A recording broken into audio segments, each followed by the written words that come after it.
So the first thing is to understand about the data warehousing. So one should have an understanding, I hope you can see my screen, and one should have an understanding about what is a database and how many types of databases are available in the market and all those things.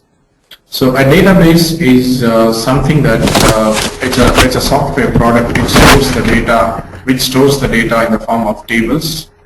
And so we have, in the technical terms, we call the database as a DBMS. So the DBMS is nothing but the database management system which stores the data in the form of tables. And eventually the DBMS is called as an RDBMS. RDBMS stands for a Relational Database Management System. Why we call the database as a Relational Database Management System is because you will have a relationship which is created between the tables. That's why we are going to call that as a RDBMS, Relational Database Management System. We are going to express the relationship between the tables. That's why it is called as an RDBMS.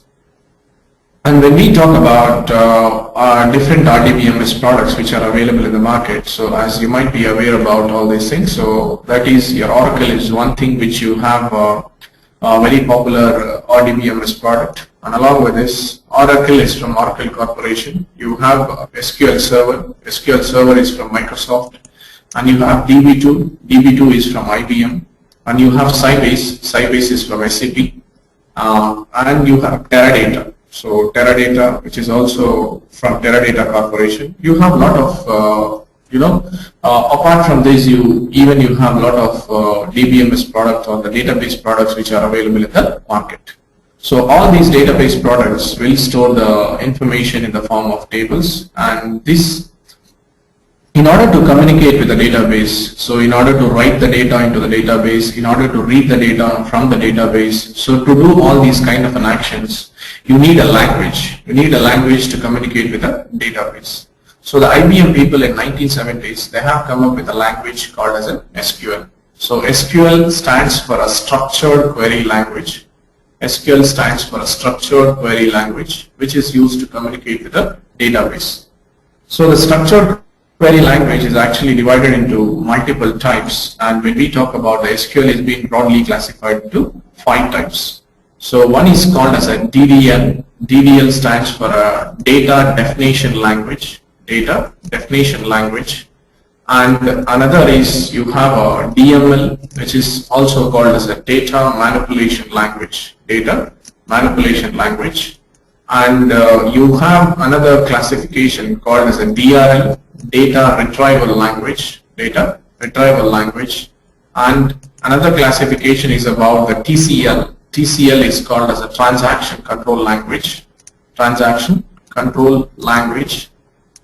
So, and the other thing is about the DCL, data control language. So how you are going to control the data between the different users. So in the database, that can be done by using a data control language statements. So as you know that the SQL is a combination of all the commands, and all the commands is classified into one type of a language. So as the name indicates that DDL stands for a data definition language, all the commands are used to define the tables. So suppose if you want to define the tables, if you want to define the other type of database objects, something like views and all, we are going to use a language, data definition language. So the data definition language will contain the different commands called as a create, drop, alter, truncate. All these kind of different SQL statements are classified under the data definition language. So when you talk about you're forgetting about views, I think. Views is also a DDL, right? No, I'm talking about the statements. Tables and views, these are the different types of database objects. Another about the sequences and all those things. So I'm just talking about the statements. So the data definition language is something that which is used to define the tables. You can define the views, you can define the sequences, you can define the other type of database objects like synonyms and everything. So all these, for defining all these kind of a database objects, you need a create, drop, alter and all these things. So on a broader level, we call these statements as a DDL statements, which is nothing but which is used to define some database object. That's why we call them. So you can use this create statement to define the table. You can use the same create statement to define a view. You can use a create statement to define a sequence and all those things. So view and tables, these are all the database objects. We won't call them as a DDL. I mean, we won't call them as a DDL command as such. It's called as a database object. So create, drop, alter, truncate. Truncate is to truncate the data. So create is used to define the tables, views, and everything. You can use it. And drop is a command which can be used to remove the tables and views from the database.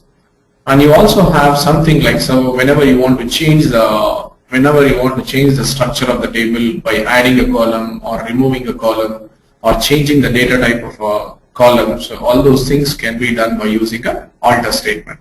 And the truncate is used to remove the data permanently. So all these statements are called as a DDL statements. We call them as a DDL statements. And the next, another classification language is about the DML.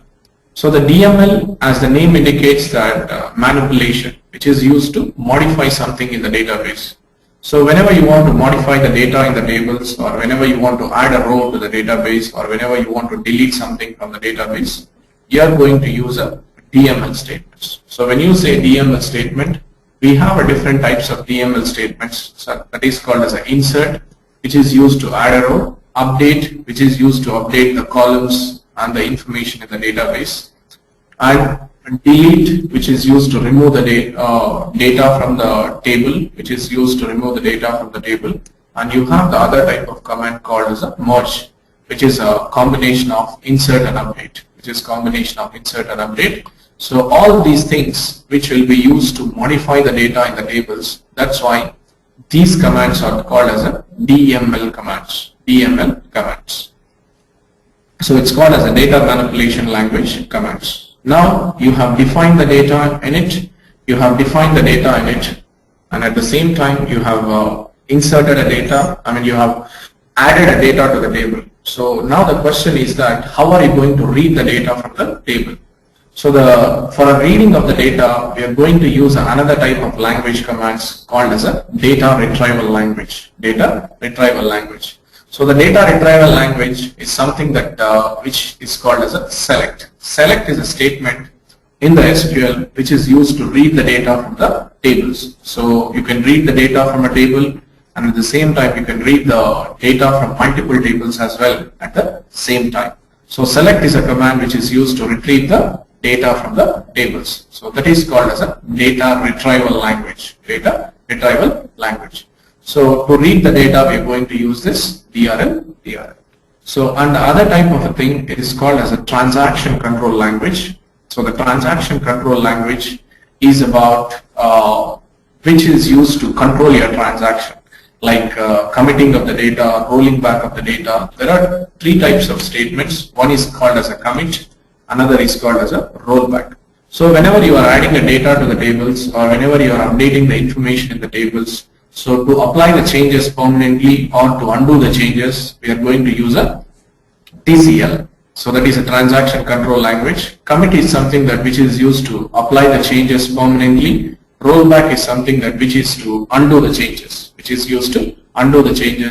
or to undo the changes. So this is called as a commit and rollback, are the two statements in the TCL which is used to control the transaction. A transaction is nothing but the group of DML statements is called as a transaction. So to always control the transaction, we use a commit and then the rollback. And the data control language, in a database you can have a different users. So when you want to control the data between the users, to assign the privileges on a particular object, or to take back the privilege from the particular object, so we are going to use two commands called as a grant and revoke. Grant and revoke are something that whenever you want to assign a privilege on a particular database object, either it can be a table or a view or some other thing, you want to assign the permissions to the other users who are there in the database to access it. So that is called as a grant and revoke, are the two commands which will be used to assign the privileges and to take the privileges. are we forgetting one command in DCL, which is deny? Deny. Yeah. I think there are 3 of them: grant, revoke, and deny. Maybe you might have seen in the SQL server, but Yeah. we don't actually use that in the Oracle database. I mean, Oh, Oracle database we okay. don't have. I'm not Maybe familiar the- with Oracle. I just have used SQL Server. Yeah, but we have only 2 types of DCL commands here. Maybe Got it. an extra statement might be there, but I'm not sure about it. Okay. I was actually talking about the Oracle terms, like what are the different commands we see it. Got it. So grant and revoke are the 2 things which is used to grant the privileges and to take the privileges from it. So SQL is a common language. So when you want to communicate with Oracle, when you want to communicate with SQL Server or any other database, so you can use a SQL as a common language to communicate. So here and there, syntaxes and all, everything is same. Here and there, some enhancements which will be available in Oracle. Some features might be available, which are available in SQL Server, may not be available in the Oracle as such. So we are going to, yeah. So, but the native SQL language, whatever you use to communicate with the database, is same for all the databases. So if you want to communicate with Oracle or SQL Server or a DB2 Sybase, here and there some syntaxes will differ, but the amount of, same kind of commands you use to communicate with the database. So in all the databases we use. So the SQL is, you can call it as a universal language to communicate with all your databases which are available. Right? So that is about the SQL part. So in order to understand the concepts about data warehousing, so we need a good amount of knowledge on the SQL and what is a database and all those things. And in order to succeed as a ETL tester as well, so you need a SQL language. So first we are going to touch base the SQL language and the things that we are going to understand in the SQL. And then later on we'll go and understand, in the course also, later on we'll go and understand about the data warehousing concepts and what is a data warehouse, right? So in order to start with data warehousing and all those things, so now we understand that what is a database and how the database is being used, for storing the data. So now let's talk about the data warehouse. A data warehouse is something that a collection of data from different source systems. So you're going to collect the data from different applications and then you're going to store the data in the form of tables. So you're going to store the data in the form of tables. So in the simple terms, a data warehouse is nothing but the database which stores the data, and the data in the data warehouse is used for an analysis purpose. So I'm going to come back to that, what kind of analysis we are going to carry out on the data warehouse and why we are actually building the data warehouse and all those things. So in the simple terms, you can call a data warehouse as a collection of data which is stored in the tables and used for an analysis purpose. So when you are actually building a data warehouse, you can store the data, you can choose your data warehouse as an Oracle database, or you can choose your data warehouse as an SQL Server database, or you can choose your data warehouse as a Teradata database. Any database can be chosen as a data warehouse. So as we think that the data warehouse is a database where the data is being stored. And now let's understand what kind of data that is being stored in the data warehouse, Even before to understand about what kind of applications we are going to extract the data, we need to understand the 2 terms here called as a OLTP system. Another is called as a OLAP system. So what is an OLTP system? So the OLTP system is nothing but the online transaction processing system, where frequent transactions are happening. A transaction is nothing but the insert, update, delete. So where you have an insert, update, delete operations are performing, those applications are called as a OLTP applications, online transaction processing application. To understand about the OLTP, practically we can understand the applications. So you can, practical example is that you can think about any e-commerce application, something like eBay or Amazon. So all these kind of applications where you are going to perform a frequent transactions, something like booking the orders, cancelling the orders, and updating the orders, deleting the orders. All these kind of transactions will be performed on these applications. And you can also think about your internet banking, which you actually use for any bank. That is also one type of transaction-oriented applications, where all these applications are used for a daily operations for the customer or a business vendor. So it will be used for a daily operations. And so all these systems. I'm sorry, in the OLTP, the data is really denormalized, right? No, it's normalized, in fact. I mean, it is. It's normalized, it's the other way? Yes. Okay. OLTP, the data is normalized, and OLAP, the data is denormalized. Denormalized? Okay, got it. Yeah. So all the OLTP systems, these are all called as an OLTP system. Practical examples about your ATM withdrawal application is also one of the OLTP application. And you can also think about the sales agents. When you actually visit any retail store, the sales agents will be entering the orders. So that is nothing but the retail sales. That you can call it as a OLTP application. And your internet banking application is called as an OLTP application. All these applications are called as a OLTP, Online Transaction Processing System. And the OLAP is nothing but the online analytical processing. So these applications are used for an analysis purpose. So we'll talk about it, what is an OLAP system and how to understand that. So let me just give you a picture, how the data actually flows from the different OLTP applications into a OLAP system. Just assume that you have a different OLTP applications which are developed for your client or a customer, which is being distributed across the different databases altogether. And you are actually collecting the data from different databases and then storing it to a centralized place. That is nothing but your data warehouse. So this is my data warehouse, which I'm actually storing, where I'm actually storing the data for an analysis purpose. And you have different OLTP applications for your customer. Let's talk about the Citibank. And Citibank has an operations into APAC region, and they have into America, they have into Europe, and everywhere they have the operations. And do understand that the Citibank might have a different applications which might have developed to understand, to do their operations on a daily basis. For Europe, they might be having one application. And for America, they might be having one application which is being developed. And for a APAC region, maybe for an Asia Pacific region or for an India, so you can call it as one application which is being developed. So if you see, my data which is used for a transaction purpose is being distributed across the multiple applications.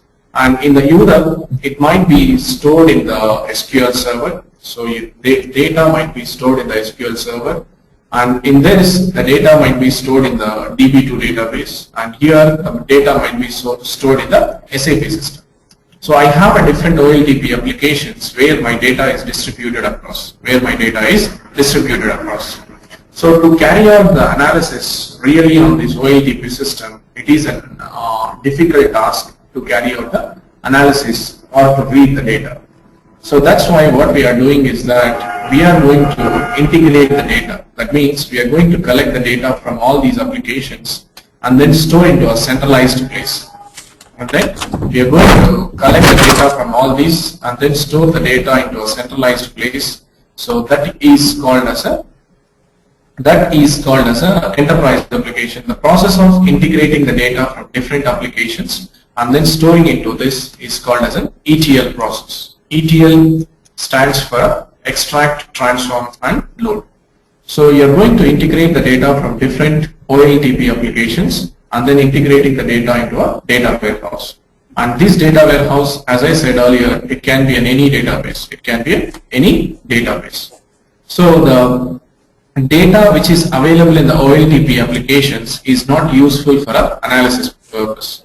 Analysis means, suppose if you want to find out the profits which are being made out of Europe, which are being made out of how much revenue they are generating, and to calculate the growth for historical data and all those things. So these OLTP applications are not useful for analysis for following regions. So when you talk about the OLTP applications will be a short of historical data. On all your OLTP applications will not store the historical data, it will always stores the current data.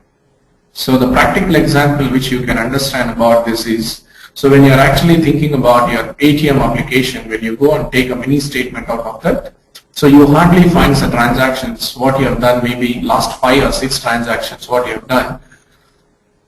But you'll not be able to find out the transactions, what you have done in the last year or the before last year. So the historical data will not be available, so we cannot carry out the analysis on the OLTP application. And the second reason is that, so as you said, like OLTP applications are normalized up to third normal form. So the normalizing the data means the data is distributed across the multiple tables. So when the data is distributed across the multiple tables, when the data is distributed across the more number of tables, then it becomes very difficult to read the data. It becomes very difficult to analyze the data. And you need to write a complex queries to do that. Retrieve the data. So that's why this is also one more reason that why we actually do not analyze the data in the OLTP systems. And also, since the data is distributed across the multiple different applications, so if you have to do analysis on the complete thing, it's a kind of a time-consuming process. You know, like if I have to calculate the global profits, what have been achieved by Citibank as a CEO, if somebody wants, if somebody wants to find out, they have to find out what is the profits they have made in Europe, what are the profits they have made in America, what are the profits they have made in APAC, and then they have to club it. So it's a kind of a time-consuming process to carry out the analysis on the multiple applications. So it's a time-consuming process. So you have a lot of disadvantages to carry out the analysis on the OLTP applications, and that's the reason we are going to integrate the data into a centralized place. And this centralized place will give you within a less time you can analyze the data and then you can take the decisions. By analyzing the data, they are going to take the decisions whether to continue the products or to discontinue the products. There will be a changes in the decision, business the way they do it. So that's why it's a time-consuming process. So we are integrating the data from all these applications, and you can call it as the heterogeneous applications into a centralized database called as a data warehouse. So when you talk about the data warehouse contrastly, it will store the historical data. So you will store the historical data in the data warehouse, and at the same time the data will be distributed across the less number of tables. So that means it is a denormalized structure of data will be available in the data warehouse. Denormalized structure of data will be available in the data warehouse, and so you can write simple queries to analyze the data. So within a very less time you can access the data because the data is available in the single application or the single database which you can do that. So that's why the OLAP system have an advantages in analyzing the data rather than carrying out analysis on the OLTP applications.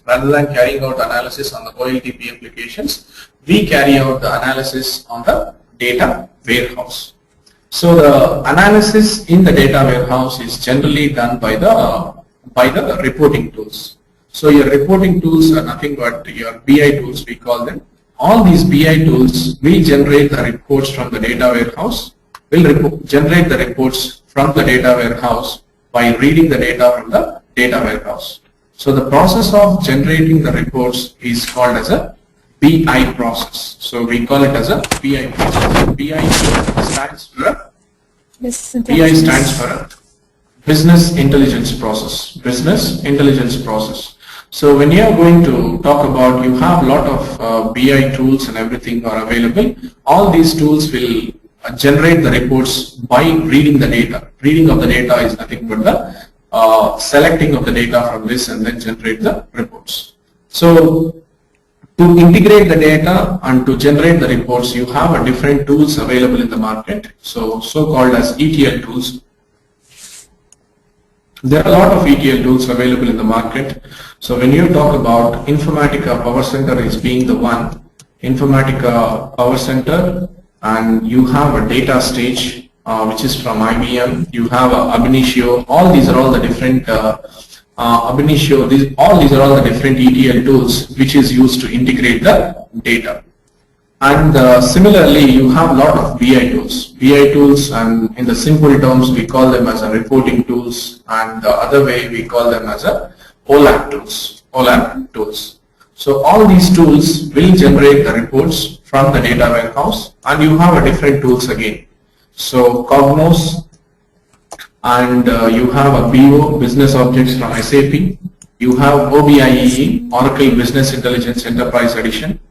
And you have something like SSRS, SQL Server Integration Service, SQL Server Reporting Service, and you have MicroStrategy, and all those things are the different tools which is used to generate the reports. So when you talk about the data warehouse, a data warehouse is not a technology, rather it is called as a theory. It is called as a theory. So any data warehousing project, if you talk about, there will be one ETL tool which is being used, and you'll also have one BI tool which is being used. So ETL plus BI complete cycle is called as a data warehousing life cycle. We call it as a data warehousing life cycle.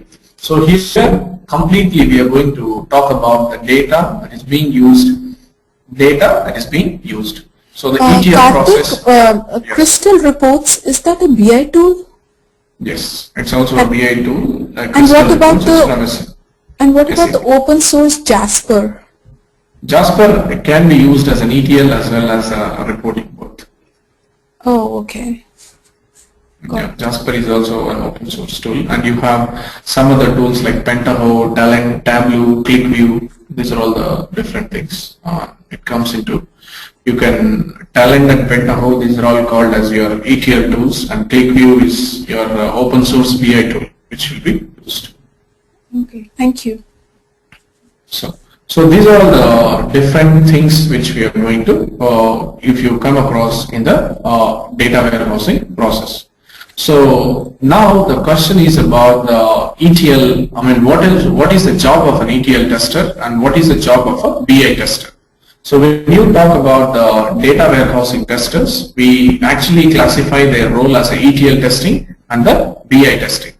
So as an ETL tester, one has to do when these tools have been used to integrate the data. So we need to validate, as an ETL tester, we need to validate the data which is available in all these applications is properly integrated into the data warehouse or not. So you are going to validate the data between your different OLTP applications and the warehouse. So that is going to be validated by using a ETL testing.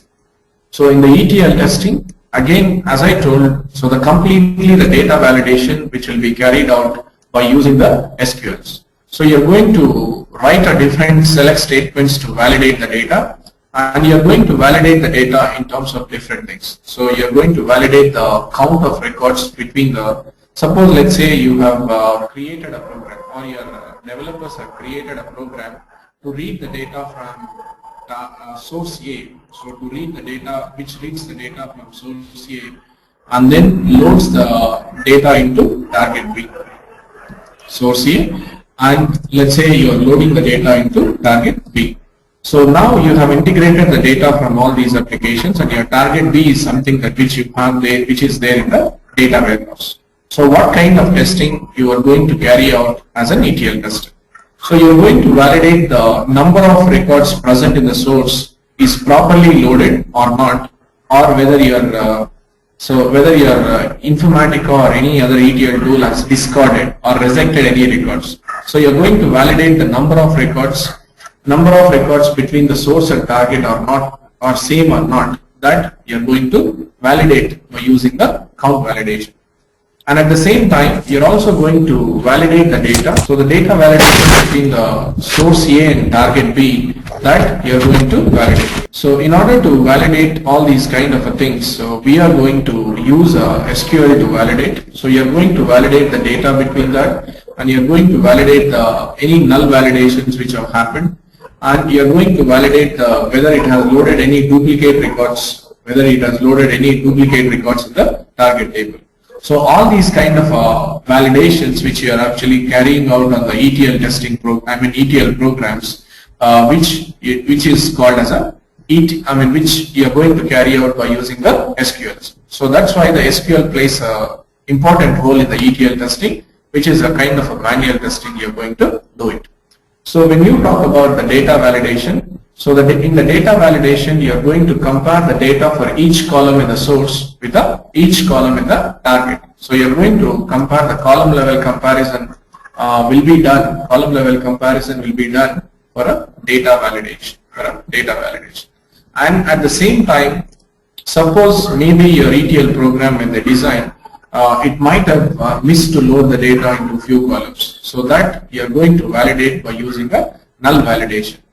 And at the same time, while loading the data, same record might have been loaded twice because of any logic failure in the program and all those things that you are going to validate by using a duplicates. So you are going to carry out the different testing strategies. You are going to carry out the different test cases. You will write and then carry out the ETL testing process. So since the ETL testing process is carried out by using the SQL, so we understand SQL and then we'll validate and how so ETL testing process will be carried out on a Informatica. So we are going to see how the Informatica is loading the data, and that Informatica related things we are going to understand how to test Informatica programs. We are going to understand how to test the Informatica programs.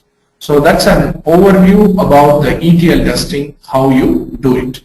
And at the same time, once you load the data into your warehouse, your data is being represented in the form of reports. So that process is called as a business intelligence process. So as a data warehousing tester, one will be involved even in validating the data that is available in the reports, whether this is properly loaded in this is properly represented in the BI or not. That testing is called as a BI testing. So BI testing is a kind of a UI testing which you are going to carry out, which is a kind of a UI testing which you are going to carry out. And this UI testing you are going to perform, you are going to check the reports, whether the data in the reports is properly working or not, whether your reports are generating the values according to the different filters and different prompts or not. All those things you are going to do it. So here also you are going to perform the data validation in the reports, again by using the SQL, and by using the user interface you are going to validate whether the filters are working properly or not, or the prompts, we call them as a prompts in the reporting terminology. So whether the prompts are working fine or not, all the data is properly represented in, properly presented in all the browsers or not. All these kind of a testing, UI testing will be carried out. So the data warehousing testing is a combination of ETL testing as well as a BI testing. So somebody who joins as a tester, or maybe you want to test about your programs whether these are working fine or not, so you are going to perform two types of testing, that is called as a ETL testing and the BI testing. ETL testing and the BI testing. So this is what we are going to do as an ETL tester. And in order to understand about the ETL testing, so we are going to drive our course in such a way. First, we will understand about the SQL and what are the different things that we have to understand in the SQL. Then we are going to talk about the data warehousing, how the data warehousing is built and what are the advantages of the data warehouse and all those things. And we are also going to talk about the dimensional modeling technique. So how are you going to design the dimensional modeling technique, and how are you going to design the tables in the data warehouse, that we are going to understand. Then we are going to understand how the ETL testing process will be carried out in the ETL testing projects, and we are also going to see how the BI testing process will be carried out on the BI testing process. So this will be our course high-level topics, where we are going to deep about them to understand each and everything. So the overall, the course will take the 30 hours of time, to understand each and everything. And meanwhile, and in order to understand the ETL testing, we are going to show you the demonstration on the Informatica Power Center. And to understand the BI testing, we are going to drive the BI testing by using a OBIE as a reporting tool. So we are going to show you both the things, how the ETL testing will be done and how the BI testing will be done, right? So that's a way we actually drive the course, right? So any questions so far? Thanks, Karthik. This class was really very informative. I have a few questions. I understand that we are learning about ETL testing in this course, but how can we really generalize the concepts that we learn in this course to other testing jobs, or so how can we really do that? Other testing jobs, if you talk about other quality jobs like windrunner, automation testing and all those jobs. Not just automation testing, but there are like several even manual testing jobs too. So how can we really take these concepts and apply it to other jobs?